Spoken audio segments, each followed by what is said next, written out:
Hello guys, कैसे हैं आप लोग। आज हम बात करेंगे वर्ल्ड वार 1 कैसे स्टार्ट हुई, क्यों स्टार्ट हुई, इस बारे में क्या पोटेंशियल का क्या बैकग्राउंड था। और अगली वीडियोस में हम आने वाली अगली वीडियोस में एक सीरीज़ बनाएंगे जिसमें हम वर्ल्ड वार 2 और जो प्रेजेंट में जो ये वॉर्स चल रही हैं, टेरिफ वॉर्स चल रही हैं, इनका बैकग्राउंड क्या है, इनकी हिडन हिडन बैकग्राउंड क्या है। जो सबको मीडिया में चल रहा है वो तो है ही है, पर हिडन भी कुछ है क्या, वो देखेंगे हम।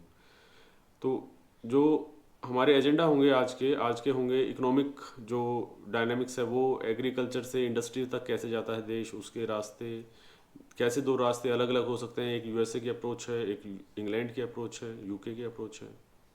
फिर वर्ल्ड वार 2 का पोटेंशियल या ओरिजिन कहाँ से हो रहा है। फिर यूरोप में क्या कंडीशन थी इकोनॉमिक्स की। फिर कॉलोनियल एक्सपेंशन की ज़रूरत ही क्या पड़ी जब इतने लोग मर जाने का रिस्क है। फिर इसका कंपटीशन का क्या असर हुआ, वो देखेंगे। तो सबसे बड़ी प्रॉब्लम किसी देश की होती है एग्रीकल्चर इकोनॉमी से इंडस्ट्री की तरफ शिफ्ट करना, क्योंकि इंडस्ट्री पर यूनिट एरिया ज़्यादा जॉब प्रोवाइड करता है, ज़्यादा फिनिश प्रोडक्ट देता है। अब सपोज हमें एक फैक्ट्री लगानी है मोबाइल की, हमें मोबाइल की इंडस्ट्री को यहाँ सेटअप करना है। तो इसके लिए दो अप्रोच है। पहली अप्रोच है एडम स्मिथ या इंग्लैंड की अप्रोच है। एडम स्मिथ एक बहुत ही मशहूर फादर ऑफ इकोनॉमिक्स के कहलाने वाले एक इकोनॉमिस्ट थे। तो इनकी अप्रोच में क्या रहता है, इनकी अप्रोच में रहता है कि हर देश से कहीं से भी कुछ भी मिले जो ज़्यादा कम्पिटिटिव हो आपके देश से, उसको लीजिए और अपने देश में लेके आइए बिना किसी टैरिफ के, जिससे जो एंड प्रोडक्ट होगा वो सस्ता होगा। जैसे मोबाइल मेरे को चाइना से ले लिया मैंने, सेमीकंडक्टर। मैंने मोबाइल की स्क्रीन सिंगापुर से ले ली, ताइवान से ले ली, कहीं से भी ले ली। ऐसे कर करके मैंने असेंबल कर लिया मोबाइल। और कुछ प्लास्टिक का बॉडी है वो मेरे को बनाना आता है, वो मैंने यहाँ बना लिया, ट्रांसपोर्ट का खर्चा बच गया। तो इससे मेरा जो एंड प्रोडक्ट होगा मोबाइल का वो काफ़ी सस्ता होगा, और वो काफ़ी सस्ता होने की वजह से मेरी मार्केट खुलती चली जाएगी, ज़्यादा बिक्री होगी मोबाइल फ़ोन की, ज़्यादा लोग खरीदेंगे, ज़्यादा लोग उसको रिपेयर भी कराने आएंगे। तो मेरी एक इकोसिस्टम बन जाएगा। ये थी एडम स्मिथ की अप्रोच। लेकिन यूएसए के एक इकोनॉमिस्ट थे, फ्रेडरिक लिस्ट, उन्होंने कहा नहीं, हम इसके इसके अलावा दूसरी अप्रोच पर काम करेंगे। उन्होंने क्या किया, हम अपनी जो इंडस्ट्री है उसको बनाने के लिए जो मैन्युफैक्चरिंग प्रोडक्ट्स हैं उन पर टैरिफ लगाएंगे। जैसे मैंने मोबाइल की स्क्रीन को इंपोर्ट करने पर 20% टैरिफ लगा दिया, मैंने मोबाइल की चिप इंपोर्ट करने पर 50% टैरिफ लगा दिया।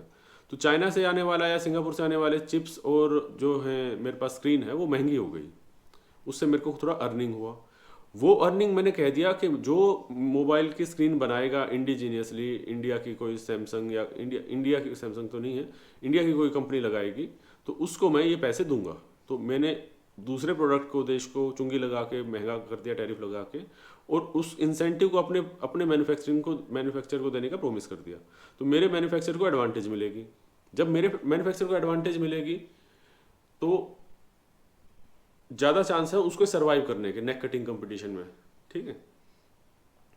तो अब मैंने एक और काम किया, मैंने क्या किया, अपने वर्कर्स को सैलरी ज़्यादा रखी, जिससे जो बाहर के देशों के लोग हैं वो भी यहाँ आके काम करने लग जाएं। और क्योंकि उनकी सैलरी ज़्यादा है तो वो भी मोबाइल खरीदेंगे, तो वो एक मार्केट बन जाएगी, और एक मोबाइल मेरे बिकने शुरू हो जाएंगे, और फिर मोबाइल बिकेंगे, प्रॉफिट होगा, फिर दोबारा से और मोबाइल बनेंगे। तो इस तरीके से स्पाइरल शुरू हो जाएगा। लेकिन जो इंग्लैंड की अप्रोच थी उसमें क्या था, जो वर्कर की सैलरी थी बहुत कम रखी गई थी। तो वहाँ के वर्कर कुछ बना रहे हैं, जैसे मशीनों से कपड़ा बना रहे हैं या कुछ और बना रहे हैं, लेकिन वो उसको खरीद नहीं पा रहे थे। तो खरीदेगा कौन, फिर बनाने का क्या फ़ायदा जब खरीद नहीं पा रहे हो। तो ये इसलिए है कि रॉ मटेरियल लगभग मुफ्त के भाव मिल जाता था भारत जैसी कॉलोनीज से, और भारत के जो इलीट्स थे उनको बेचा जाता था अपना प्रोडक्ट। तो इंग्लैंड में कुछ 10 ग्राम सोना भी नहीं था उस वक्त पर, जिस टाइम पे कॉलोनी बनाने आए थे। और हमारी जीडीपी 26% थी वर्ल्ड जीडीपी के, और इंग्लैंड और यूएसए की वर्ल्ड जीडीपी 2% से कम थी, 1.9% थी। लेकिन जब वो आज़ादी के बाद गए तो हमारी 2% से कम रहेगी और उनकी ज़्यादा होगी। तो ये फ्लिप कर गए वो। तो अब इसको रिवर्स किया जा रहा है। तो पहले पहले देखते हैं यूके का हाल। यूके में क्या था, अप्रोच क्या थी कि इंडस्ट्री लगानी है तो टैरिफ हटा दो, इंपोर्ट चीप इंपोर्ट लाओ, और जो अपनी कॉलोनीज में है अपना फिनिश प्रोडक्ट डंप कर दो वाया मिलिट्री। नहीं खरीदोगे तो उस राजा को हटा दो, टॉपल कर दो गवर्नमेंट को, मतलब वो तो कंट्रोल नहीं उनका था, तो कुछ भी कर सकते थे वो। तो यूरोपियन वॉर क्यों स्टार्ट हुई, जब यूरोप में इतना ज़्यादा उनको कॉलोनियल जो सारा सामान मिल रहा था, तो उन्होंने वॉर क्यों स्टार्ट किया? असल में वहाँ भी अलग अलग फोर्सेस थे। इंग्लैंड अलग था, फ्रांस अलग था, जर्मनी अलग था, यूएसए अलग था। तो इनके बीच के जो कंपटीशन बढ़ने लगा आपस में, तो उससे वर्ल्ड वॉर का पोटेंशियल बनने लगा। क्योंकि जैसे मैं बता रहा हूँ कि वहाँ जो है वर्कर्स की कंडीशन खराब थी इंग्लैंड में, उनको सैलरी कम मिलती थी। जब सैलरी कम मिलती थी तो उनकी परचेजिंग पावर कम थी, वो अपना प्रोडक्ट खरीद नहीं सकते थे, तो वो प्रोडक्ट वे डंप करते थे भारत, एशिया, चाइना और इन देशों में। तो जिससे ब्रिटेन को अनड्यू एडवांटेज मिलती थी हर किसी यूरोपियन पावर के, क्योंकि उनके पास बड़ा एम्पायर था, तो बड़ा रॉ मटेरियल ज़्यादा मिलेगा और डंप करने के लिए मार्केट ज़्यादा मिलेगी। तो दोनों कंडीशन में वो एडवांटेजेस थे। यही एक एक सोर्स ऑफ स्ट्रेस बना अलग अलग कॉलोनीज के बीच में। फ्रांस बोला मुझे भी कॉलोनी चाहिए, जर्मनी बोला मुझे भी चाहिए, इटली बोला मुझे भी चाहिए, जापान बोला मैं भी बना लेता हूँ।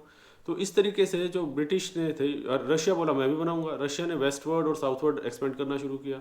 जब उसने ऐसा किया तो ब्रिटिश के हाथ पैर फूलने लगे, उसने अफगान वॉर कर दिया। अफगान वॉर में क्या किया, एक बैरियर बना लिया कि हाँ यहाँ तक, यहाँ से नहीं आ पाएगा, पहाड़ी एरिया है, उस पर हम कंट्रोल करके रखेंगे ताकि रशिया ना आ जाए। रशिया आ गया तो ब्रिटिश हाथ से निकल सकते हैं।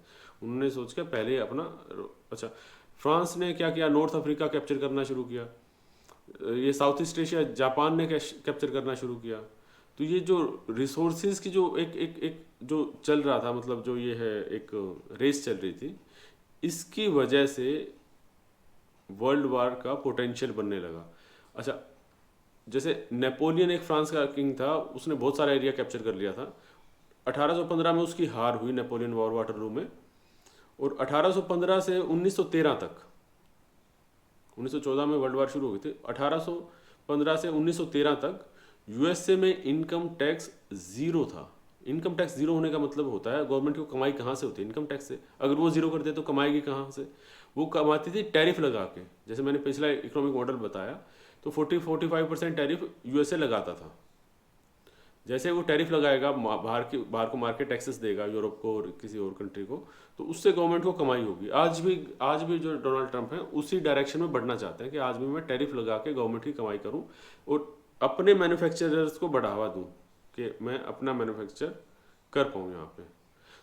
तो that's all for the today guys, hope you like it, please like, share and subscribe my channel.